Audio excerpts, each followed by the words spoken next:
কল্যাণীর বাজি কারখানায় বিস্ফোরণ, ছিটকে গেল একের পর এক ঝলসানো দেহ। ভয়ঙ্কর বিস্ফোরণে কেঁপে উঠল কল্যাণীর বাজি কারখানা। ছড়িয়ে ছিটিয়ে পড়ে রয়েছে ঝলসানো দেহ, মৃত অন্তত 4। নদিয়ার কল্যাণীর রথতলায় ঘনবসতিপূর্ণ এলাকায় বাজি কারখানায় বিস্ফোরণের ঘটনা। প্রাণ গিয়েছে 4 জনের, সকলের ঝলসানো দেহ উদ্ধার হয়েছে।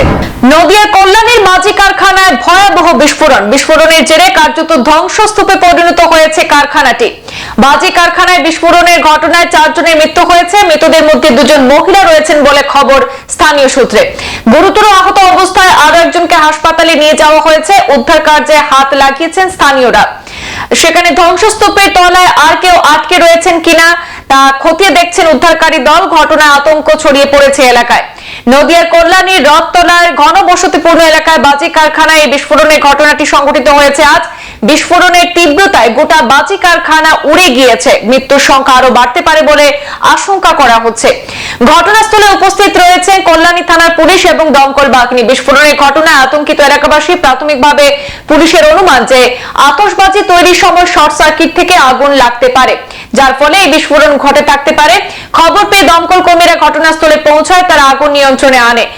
বিস্ফোরণের ফলে কারখানার দেওয়াল ভেঙে পড়েছে, তাতে কেউ আটকে রয়েছেন কিনা তা নিশ্চিত করতে উদ্ধার অভিযান চালানো হয়। বিস্ফোরণের সঠিক কারণ খতিয়ে দেখা হচ্ছে, পরীক্ষা করে দেখা হচ্ছে গোটা ঘটনাস্থল। রাজ্যে গত কয়েক বছরে একাধিক জায়গায় বাজি কারখানায় বিস্ফোরণের ঘটনা সংঘটিত হয়েছে। 2023 সালে পূর্ব মেদিনীপুরের এগরায় বেআইনি বাজি কারখানায় ভয়াবহ বিস্ফোরণে অন্তত 9 জনের মৃত্যু হয়েছিল। তা নিয়ে শোরগোলের মধ্যে দক্ষিণ 24 পরগনার বজবজ এবং উত্তর 24 পরগনার দত্তপুকুরেও বাজি কারখানায় বিস্ফোরণ ঘটে এবং সেখানেও অন্তত 7 জন প্রাণ হারিয়েছিলেন। আর সেই তালিকায় নতুন সংযোজন হলো কল্যাণী।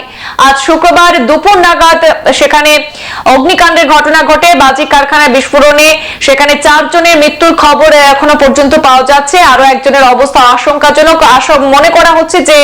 আশঙ্কা করা হচ্ছে যে মৃতের সংখ্যা আরো বাড়তে পারে বলে।